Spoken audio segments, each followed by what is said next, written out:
ప్రేక్షకులకు నమస్కారం. ప్రతిభా బయోటెక్ సమర్పించు కృష్ణమ్మ పుష్కర సౌందర్యాన్ని మహత్తరంగా ఆవిష్కరిస్తోన్న నమామి కృష్ణ ప్రత్యేక కార్యక్రమానికి స్వాగతం. Powered by Shubhagruha projects, Suryakuteer, Warangal.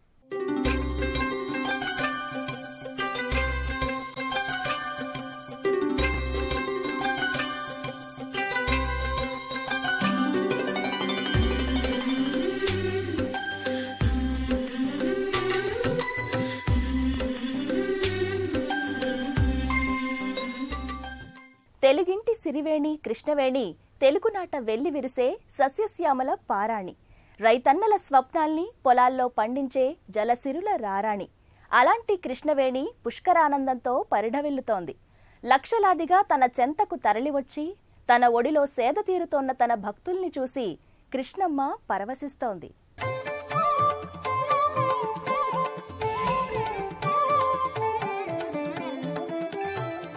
Krishnamma సాగించే పయనం ఎంతో అపురూపమైనది. గోముఖం నుంచి సూక్ష్మంగా ఆవిర్భవించి ఆపై సాగరమంతటి విశాలత్వాన్ని సంతరించుకుంటుంది. మహాబలేశ్వరంలో మహాదేవకొండల్లో పుట్టిన కృష్ణమ్మ మరాఠా సీమను మహత్తరంగా పవిత్రం చేసింది. కన్నడ సీమలో అడుగుపెట్టి కస్తూరిలా పరిమళించి ఉత్తర కర్ణాటక ప్రాంతాన్ని సస్యశ్యామలవంతం చేసింది. కన్నడ ప్రజల వరదాయినిగా కృష్ణమ్మ శోభిల్లుతోంది. ఆపై తెలంగాణలో కృష్ణమ్మ తనివి తీరా ప్రవహించి అన్నపూర్ణగా భాసిల్లుతోంది. ఆంధ్రప్రదేశ్లోకి అడుగిడి అపురూప జలవాహినిగా వర్ధిల్లుతోంది. సహ్యాద్రి కనుమల నుంచి హంసల దీవి దాకా కృష్ణమ్మ జలప్రస్థానం ఓ అపురూప మధుర ప్రయాణం. ఆ విశేషాల్ని ఇప్పుడు మనకు అమరవది శేషయ్య వివరిస్తారు. అమ్మ కృష్ణమ్మ మన భారతదేశపు ప్రజలను కరుణించిందే అన్నట్లుగా నాటి మహావిష్ణువు యొక్క స్వరూపమే నేటి కృష్ణ స్వరూపం. నాటి ఈశ్వర స్వరూపమే నేటి వేణి స్వరూపం అని కృష్ణ వేణిగా ఆ బ్రహ్మదేవుణ్ణి తపస్సు చేసినటువంటి ఆ సహ్య ముని యొక్క కోరిక ప్రకారం సహ్య పర్వతమున ఉదయించినటువంటి కృష్ణవేణి కృష్ణుని యొక్క శ్వేత అశ్వత్థ వృక్ష పాదము చెంత. అటువంటి కృష్ణవేణి పడమటి కనువలలో వేదగిరి శిఖరాలలో జన్మించినటువంటి కృష్ణ అంచెలంచెలుగా మన ఆంధ్రప్రదేశ్ మన యొక్క పుణ్యప్రదమైనటువంటి హంసల దీవిలో, మోరు తోటలో, బంగాళాఖాతంలో, సముద్రములో చేరిందనమాట. ఎందుకంటే సముద్రుడు పురుషుడు, నది స్త్రీ స్వరూపంగా చెప్తారు కాబట్టి ఇక్కడ ఈ విధంగా అంచెలంచెలుగా పయనించినటువంటి కృష్ణమ్మ ఏ విధంగా మహాబలేశ్వరు నుంచి హంసల దీవి వరకు సాగిందో, ముఖ్యంగా ఎప్పుడైతే ఆ కృష్ణా నది ఆ సహ్యపర్వతములో మహాబలేశ్వరంలో పుడుతుంది. ఈ మహాబలేశ్వరుని ఎక్కడుందయ్యా అంటే కృష్ణ వేణి నదుల కూడలి ప్రదేశంలో ఈ మహాబలేశ్వరం ఉన్నది. అది పశ్చిమ కనుమల్లో సహ్యాద్రి పైన ఉన్నది. అక్కడి నుంచి ఒక్కొక్కటి కూడా చేరి ఆ మహాబలేశ్వరం దగ్గరే కుముద్వతి అనేటువంటి నది కలుస్తుంది. ఈ కుముద్వతి దాటిన తరువాత ఈ వీటితో పాటు అంచెలంచెలుగా ఉపనదులుగా విశాల, విజయ, వైష్ణవి అనేటువంటి నదులు కలుస్తాయి. ఆ తరువాత కౌసిని, నారాయణి అనేటువంటి నదులు కలుస్తాయి. ఇవన్నీ కూడా కృష్ణవేణి పరివాహక ప్రదేశ స్త్రీ కేశవ సంపదలాగా, స్త్రీ వేణిలాగా అలా ఉంటుందన్నమాట. ఇకపోతే ఈ యొక్క స్త్రీ ధరించిన పుష్పమాలగా ఈ భీమా నది ఒకటి కలుస్తుంది. ఈ భీమా నది తరువాత తుంగభద్రా నది కలుస్తుంది. ఆ తుంగభద్రా నది తరువాత ద్వాపరయుగనాథుడైనటువంటి కృష్ణుని యొక్క అవతారంలో అతని ప్రియ స్నేహితుడైనటువంటి ముచికుందుడు మూసీ నదిగా ఆ కృష్ణానదిలో కలుస్తుంది. ఇలా అంచెలంచెలుగా వచ్చి మొట్టమొదట ఆ యొక్క కృష్ణ వేణి కలయికతో మహాబలేశ్వరం దగ్గర, తర్వాత కుముద్వతిగా చేరుతుంది. ఆ కుముద్వతి దగ్గర నుంచి విశాల, విజయ, వైష్ణవి నదులు చేరుతాయి. ఆ వైష్ణవి నది తర్వాత కౌశిని, నారాయణి అనే నదులు కలుస్తాయి. అటు తర్వాత ఇవన్నీ కూడా ఒక స్త్రీ యొక్క కేశ సంపదకు ఎలా స్త్రీ వేణి ఎలా జడ తిరుగుతుందో అలా మలుపులు తిరుగుతూ భీమా నదిలో కలుస్తాయి. అటు తర్వాత తుంగభద్ర కలుస్తుంది. తుంగభద్ర అయిన తర్వాత కృష్ణుని యొక్క మిత్రుడైనటువంటి ముచుకుందుడు మూసీ నదిగా మారి అక్కడి నుంచి ఏకధాటిగా పయనించి హంసల దీవి దాకా మనకు పయనించి సముద్రంలో కలుస్తుంది. అక్కడ 2 పాయలు అవుతుంది. ఆ హంసల దీవిలో ఒక పాయ సముద్రంలో కలిస్తే అక్కడి నుంచి 5 పాయలుగా చీలి మోరుతోట అనేటువంటి ప్రదేశంలో సముద్రంలో కలుస్తుంది. ఈ విధంగా మహాబలేశ్వరంలో పైనటువంటి ఈ కృష్ణ పవిత్రమైనటువంటి నదీ స్వరూపమై మహావిష్ణువు వేణి ఈశ్వరుడు నదీ స్వరూపమై అందరి ప్రజల యొక్క మన్ననలు పొందినట్లుగా తీర్థ స్నానం, క్షేత్ర దర్శనం ఈ 2 కూడా చాలా ముఖ్యము. కాబట్టి ఆయా సంగమ ప్రదేశాలలో ఉన్నటువంటి క్షేత్రాలు, ముఖ్యంగా మన శ్రీశైల క్షేత్రం, దానికి పూర్వం సంగమేశ్వర క్షేత్రం, అలాగే అలంపూరు జోగులాంబ సంగమేశ్వర క్షేత్రం మన తెలంగాణ, మన ఆంధ్ర ఇరు రాష్ట్రాల ప్రజలను కనుకరించింది అన్నట్లుగా ఇటు తెలంగాణ అటు ఆంధ్ర ప్రజల ప్రేమకు నిదర్శనంగా ఈ కృష్ణమ్మ ఒడిలో కదిలే మనం ఒక చిన్న పసి పిల్లల టుయ్యలలో ఊగినట్లుగా ఆ అమ్మ మనల్ని లాలించి పాలించి పంట లక్ష్మిగా మనకందరికీ కూడా 2 రాష్ట్రాల సమృద్ధిని మనకు అందిస్తున్నట్లుగా ఇక్కడ నాగార్జున సాగరం దో, అలాగే అక్కడ కృష్ణమ్మ మొదలయ్యి ఆ బెజవాడ కనకదుర్గమ్మ ఆ యొక్క ఆశీస్సులతో చివరికి హంసల దీవిలో చేరడం అనేది అమ్మ అందరినీ కరుణించింది. కాబట్టి అటువంటి అమ్మ ఆశీర్వాదాలు ఈ పుష్కర కాలంలో ఇన్ని నదీమ తల్లులు అనేక నదులుగా చేరి సముద్రంలో చేరుతున్నాయంటే నీరే ప్రాణాధారమిల మానవులకు, నీరే గమ్యం, నీరే పంచభూతాల సాక్షిలో ఏకం. అందువల్ల పంచభూతాలలో నీరు అనేటువంటిది చాలా పవిత్రమైంది. కాబట్టి ఆ జలస్వరూపుడైన మహావిష్ణువు మనకు ఎప్పుడూ కూడా ఆ మహావిష్ణువే జలస్వరూపం. కాబట్టి అటువంటి జలస్వరూపమైనటువంటి ఆ నదీమ తల్లిని చక్కగా మనం కాపాడుకుందాం. ఆ నదీమ తల్లి ఆశీర్వాదంతో గురువు ఎప్పుడైతే ప్రవేశించాడో కన్యారాశిలో ఈ సంవత్సరం శ్రావణ మాసంలో ఈ 12 నుంచి 23వ తేదీ వరకు మనం ఆ యొక్క పుష్కర కాలములో ఆ నదీమ తల్లికి చేయవలసిన పవిత్రమైనటువంటి మన ఇంటి సోదరిలాగా, మన ఇంటి పైడి లక్ష్మిలాగా ఎన్నో విధాలు అనుకొని ఆ మహాతల్లికి పసుపు కుంకుమలతో, చందన కర్పూరాలతో, పూజా కుసుమాలతో అర్చనలు చేద్దాం. ఆ యొక్క మహాబలేశ్వరు నుంచి పడమటి వైపు నుంచి పైనుంచి పుట్టి ఈ తూర్పు వైపులో అంచెలంచెలుగా మనల్ని కరుణించినటువంటి ఆ కృష్ణమ్మను ఒక్కసారి తలుసుకుంటే ఏమనిపిస్తుందయ్యా అంటే, శివుని జటాజూటమున వెలసిన గంగమ్మ, శివుని జటాజూటమున వెలసిన గంగమ్మ, శివుని వేణి కృష్ణవేణిగా ఇలా సహ్యమున పుటితివమ్మ, శ్వేత అశ్వత్థ వృక్ష కృష్ణ పాదమే నీ పుట్టుకయమ్మ, చివరకు హంసల దీవిలో హంసవాహనుని సృష్టిగా చేరితివమ్మ, హంసలన్నీ దివ్యాంశలుగా కృష్ణవేణి కదలి సాగితివమ్మ, నీరం ఆయనం ఇతీతి నారాయణాయనగా నీ స్వరూపమే ఇలా సాగనమ్మ, ప్రేమ పవిత్రతగా ఓ నదీమ తల్లి, ఓ తల్లి నిన్ను మమ్ము కావగా చేరితిమమ్మ, నీరజాక్షి స్వరూపిణి నీవమ్మ, నీ నీరములే మాకు చాలు గదమ్మ, స్నానాదులు గావించదము ఐహిక ఆముష్మికముల దరిజేర పితృదేవతలనొక స్మరించదము. అమ్మా కృష్ణమ్మ ఓ జిష్ణు రూపిణి నీవమ్మ, నీ పదములకు నా నమస్సులమ్మ. అమరవాదిగా నీ పదముల నమ్మితినమ్మ, అమరవాదిగా నీ పదముల నల్లెదనమ్మ. అమ్మా కృష్ణమ్మ జయ హో ఓం తత్సత్.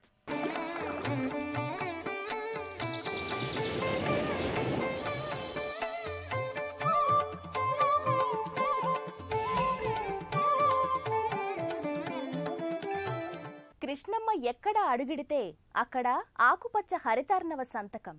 కృష్ణవేణి నడిచిన చోట నవ్య భావాల్ని పలికించింది. కృష్ణమ్మ జల మహిమతో బీడువారిన భూముల్లో ముత్యాల మురిపాలు పోటెత్తాయి. మ్రోడువారిన బతుకుల్లో కొత్త వసంతాలు విరబూశాయి. మరాఠాలో విరబూసిన సిరి మల్లికల, కన్నడ సీమలో విరిసిన నల్ల కలువల, తెలంగాణలో గుబాలించిన తంగేడు పువ్వుల, ఆంధ్రాలో పరిమళించిన ఆనంది వర్ధనల్లా కృష్ణమ్మ తన తేజస్సును యశస్సును ప్రకటిస్తోంది. కృష్ణమ్మ ఓ నది కాదు, అపురూప జీవన వాహిని. ఆ నది గమనమే ఓ వైభవం. ఆ విశేషాల్ని ఇప్పుడు మరికొన్ని తెలుసుకుందాం. జ్ఞానానందం మయం దేవం నిర్మల స్ఫటికాకృతిం ఆధారం సర్వ విద్యానాం హయగ్రీవముపాస్మహే. గురుబ్రహ్మ గురువిష్ణు గురుర్దేవో మహేశ్వరః, గురుసాక్షాత్ పరబ్రహ్మం తస్మై శ్రీ గురవే నమః. ఈ విశాల సృష్టి జరిగినప్పుడు ఆకాశం తర్వాత పుట్టినది జలం. ఈ జలంలో ముఖ్యంగా ఈ భారతదేశంలో ఉన్నటువంటి నదీ జలాలన్నిట్లలో కూడా పరమాత్మ స్వరూపుడు ఉంటాడని మనం భావిస్తాం. అన్ని నదీ జలాలను కూడా మనం గంగా నదిగానే భావిస్తాం. ఈ గంగా నది చాలా పవిత్రమైనది. సాగరపుత్రులను తరింపజేయటానికి ఈ విశాల విశ్వంలోకి వచ్చింది గంగా నది. ప్రతి సంవత్సరం ఒక్కొక్క నదికి పుష్కరాలు జరుగుతుంటాయి. ఈ పుష్కర కాలం చాలా పవిత్రమైనది.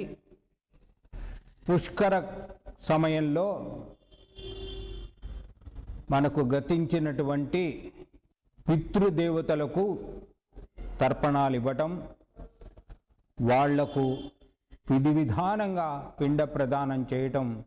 మనకు పితృ రుణం, ఋషి రుణం, దేవ రుణం అనే 3 రుణాలు ఉన్నాయి. ఆ రుణాల్లో పితృ రుణం తీర్చుకోవటం ఒక పద్ధతి. సంవత్సరిక శ్రాద్ధాలుతో కాక పుష్కర శ్రాద్ధం కూడా పెట్టాలి. దీనివల్ల పితృ రుణం తీర్చుకుంటాం. గయా శ్రాద్ధం, బదరీలో శ్రాద్ధం, ఇవన్నీ చాలా ముఖ్యమైనవి హిందువుల యొక్క జీవితాల్లో. పోయిన సంవత్సరం మనకు గోదావరి పుష్కరం వచ్చింది. దాని తర్వాత ఈ సంవత్సరం మనకు వచ్చేది కృష్ణా పుష్కరం. పుష్కరం అనగానే దాని పవిత్రత మనకు గుర్తొస్తుంది. కాబట్టి ప్రతివాడు కూడా ఈ 12 రోజులు ఆస్ట్రాలజికల్గా, అంటే మనకు పంచాంగంలో చెప్పినటువంటి ఈ 12 రోజుల్లో ఏదో ఒక టైంలో, మళ్ళీ అందరూ ఒకే టైంలో పోవాల్సిన అవసరం లేదండి. రాత్రి పగళ్ళు లేదు, అర్ధరాత్రి ఎప్పుడు వీలవుతే అవుతారు. ఈ 12 రోజుల్లో కూడా స్నానం చేయొచ్చు, పుష్కర స్నానం చేయొచ్చు. దానివల్ల మీకు పుణ్యగతులు లభిస్తాయి. అక్కడ పుష్కర శ్రాద్ధం చేయటం వల్ల మీ పితృదేవతలకు పుణ్యగతులు లభిస్తాయి. ఇది చాలా అవసరం. కానీ అందరూ ఒక్క చోటికే పోవాలని కూడా లేదు. నదీ పరివాహ ప్రాంతంలో మొదటి నుంచి చివరి వరకు ప్రతి చోటికి వెళ్ళొచ్చు. చిన్న ఊళ్ళో వెళ్తే పుణ్యం రాదు, పెద్ద ఊళ్ళో వస్తే పుణ్యం వస్తుందన్న భావన లేదు. నదీ పరివాహక ప్రాంతంలో ఎక్కడికి పోయినా కూడా అదే ఫలితం లభిస్తుంది.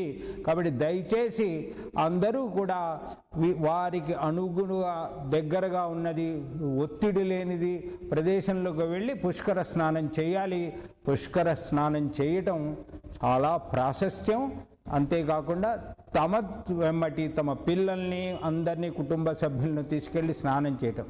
అన్నిటికన్నా ముఖ్యం ఏంటంటే ఇది ఆధ్యాత్మికం.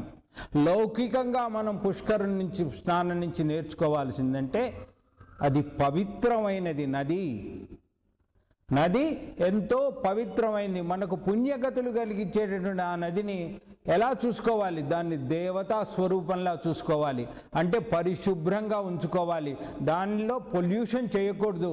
పుష్కరాలు మనకి ఏం గుర్తు చేస్తాయంటే నది దేవుడు, నది పవిత్రమైనది, నది జీవనాధారం, నది మనుషులకు అవసరమైంది. కాబట్టి అట్టి నదిని కాపాడుకోవాలి.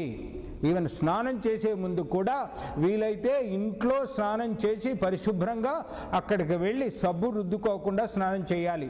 ఆ సబ్బు కూడా దాంట్లో పొల్యూషనే.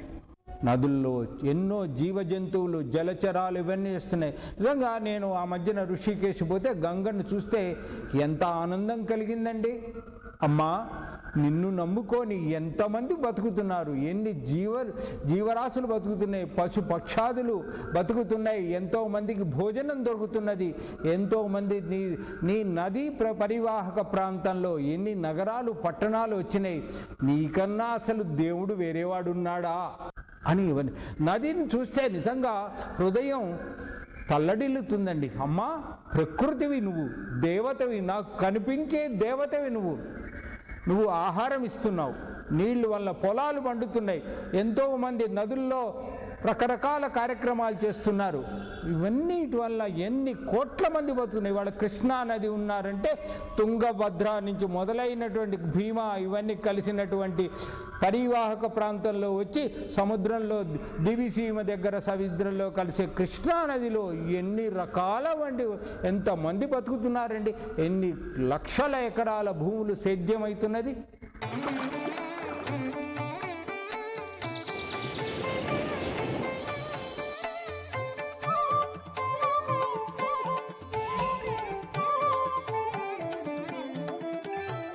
మానవులకు నాగరికతల నడకను నేర్పింది మన జీవనదులే. సంస్కృతిలో ఎలా బతకాలి, ఘన వారసత్వం ఎలా సొంతం చేసుకోవాలి, మన సంప్రదాయాల్ని ఎలా ఆచరించాలి అనే ప్రశ్నలకు సమాధానమిచ్చింది కూడా మన నదులే. అందుకే నదులు లేనిదే మానవ మనుగడే లేదు. కృష్ణా తీర ప్రాంతంలో ఆదిమానవుల అడుగుజాడల్ని ఏనాడో గుర్తించారు. మానవ మనుగడకు కృష్ణమ్మ తీరమే శుభ శ్రీకారం చుట్టింది. కృష్ణానది నీళ్లు తాగి ఇక్కడి తీరంలో పండిన పంటను తిని మనిషి జీవాన్ని అందుకున్నాడు. అలాంటి పావన జీవనది కృష్ణవేణిలో ప్రవహించేవి నీళ్లు కాదు, మహామహిమాన్విత జలాలు. ఆ జలాల్లో స్నానమాచరించడం వల్ల ఇహపరముక్తి సుసాధ్యమే. ఆ విశేషాల్ని ఇప్పుడు మనకు వివరిస్తున్నారు. విశ్వంభూతానాప, పశవాప, అన్నమాప, అమృతమాప, సమ్రాడాప, విరాడాప, అన్నీ ఆపహ అంటే నీరు ఏ సర్వము అని చెబుతున్నది మన ధర్మశాస్త్రం. కాబట్టి నీటిని పవిత్రంగా చూడండి. ఒక్క పుష్కరం టైంలోనే కాదు, 365 ఏళ్ళు జీవితాంతం కూడా నందిని పవిత్రంగా చూడండి. ఇది ముఖ్యమైన ఘడియలు. పుష్కర స్నానం చాలా మంచిది, గొప్పది, మీకు పుణ్యఫలం. కానీ ఈ 12 రోజుల తర్వాత మళ్ళీ చెత్త వేయచ్చు అని అనుకోకండి. దయచేసి నదులని సంరక్షించండి. మనిషిగా పుట్టడం చాలా గొప్ప. ఆ మనిషి భారత్ ఖండంలో పుట్టడం అనేది ఇంకా గొప్ప. ఆ భారత ఖండంలో భరత వర్షం, భరత ఖండం, ఈ భారతదేశంలో పుట్టడం ఇంకా ఎన్ని జన్మల పుణ్యం చేసుకుంటే మీరు ఇక్కడ పుట్టారు. ఆ పైన ఇక్కడ ఉన్న పవిత్ర నదులు, హిమాలయాలంటే మనకు దేవతల ఆవాసం. శివుడు, సర్వదేవతలు మనకు హిమాలయాల్లో ఉన్నారు. ఆ హిమాలయాల్లోంచి పరివాహకంలో వచ్చినటువంటి గంగా, సింధు, బ్రహ్మపుత్ర, దాని తర్వాత వచ్చే ముఖ్య నది మహానది వింధ్యా పర్వతాల్లోంచి వచ్చింది. దాని తర్వాత వచ్చే నది గోదావరి నది, గోదావరి తర్వాత కృష్ణా నది, కృష్ణా తర్వాత ఆఖరిది కావేరీ నది. ఈ కృష్ణా నది ఎక్కడ పుట్టింది? పడమర కనుమల్లో పుట్టి బంగాళాఖాతంలో కలుస్తున్నది. ఇది తుంగా నది భద్రా నది కలిసి తుంగభద్ర అవుతుంది. అది దీనికి ఉపనది. భీమా ఉపనది. కృష్ణవేణి అంటే ఏంటి? నల్లని జుట్టు కలిగినది. కృష్ణ అంటే నల్లది, వేణి అంటే జుట్టు కలిగింది. అంటే అమ్మవారే ఈ నదీ రూపంలో ఉన్నది అన్నటువంటి భావన ఈ ఒక్క నదికే ఉంది. గోదావరికి గౌతమి, కానీ కృష్ణకు వచ్చే కృష్ణవేణి. అమ్మవారి యొక్క తల జుట్టు కలిగినటువంటి మాత కృష్ణవేణి. శ్రీశైలం ఆ శివుడి పాదాల దగ్గర నుంచి వస్తున్నది ఈవిడ. ఏమండి, ఇటు నాగార్జున కొండ, బౌద్ధ సంస్కృతిని పట్టుకొస్తుంది. అమరావతి, వేదాద్రి, మట్టపెల్లి, లక్ష్మీ నరసింహస్వామి పాదాల దగ్గర నుంచి ప్రవహిస్తున్నటువంటి మహోన్నతమైనటువంటి పవిత్రమైన నది. ఈ నదిని మనం గౌరవించాలి, ఈ నదిని పూజించాలి, ఈ నదిని మనం రక్షించుకోవాలి. వేద మతంలో, వేద విహితమైనటువంటి ధర్మ మతంలో మొత్తము కూడా పంచభూతాత్మికమైన జగత్తుని ఎప్పుడూ చెప్పారు. ఆకాశం, భూమి, నీరు, అగ్ని, వాయువు, ఈ పంచభూతాల యొక్క కలయిక వల్లే మొత్తం జగత్తు ఏర్పడింది. కాబట్టి ఈ పంచభూతాలని దేవతలుగా మనం భావించి వీటిని పూజించి మానవుడి యొక్క మనుగడకు వీటిని వాడుకోమని చక్కటి సందేశం ఇచ్చారు. మన ఉపనిషత్తులు అవే చెప్తున్నాయి, మన పురాణాలు అవే చెప్తున్నాయి, మన వేదాలు అవే చెప్తున్నాయి. అటువంటి వాటిలో వచ్చింది మన కృష్ణవేణమ్మ. తెలుగువారి యొక్క సౌభాగ్యం కృష్ణవేణమ్మ. తెలుగుతనం నిండింది కృష్ణవేణమ్మ. తెలుగువాడే కృష్ణవేణమ్మ. కాబట్టి కృష్ణవేణమ్మ అంటే మనకు హృదయం తపిస్తుంది, మనసులోంచి ప్రేమ ఉప్పొంగుతుంది. అటువంటి కృష్ణవేణమ్మకు నమస్కారం చేస్తూ కృష్ణా పుష్కరాలను సరిగా జరుపుకోమని, ప్రశాంతంగా జరుపుకొని ఆధ్యాత్మికంగా దైవీభావంతో చేసుకోమని సర్వ ప్రజలకు విన్నవిస్తూ మా నారాయణ స్మరణ పూర్వక ఆశీస్సులు. హరి ఓం. కృష్ణా పుష్కరాలు సమష్టి తత్వానికి, ఐకమత్యానికి, సామూహిక భక్తి చైతన్యానికి ప్రతీక. కృష్ణా పుష్కరాలు ఆర్ష ధర్మాన్ని ఉద్దీపన చేసే దివ్య సోపానాలు. ఈ కృష్ణా పుష్కరాలు మన సంప్రదాయాన్ని మరింత ముందుకు తీసుకువెళ్లే పరమ పవిత్ర సదాచారాలు. అలాంటి దివ్య వైభవాన్ని సంతరించుకున్న కృష్ణమ్మకు వందనం, శిరసాభివందనం. రేపటి నమామి కృష్ణ ప్రత్యేక కార్యక్రమంలో మరిన్ని కృష్ణా పుష్కర విశేషాల్ని తెలుసుకుందాం. నమస్కారం.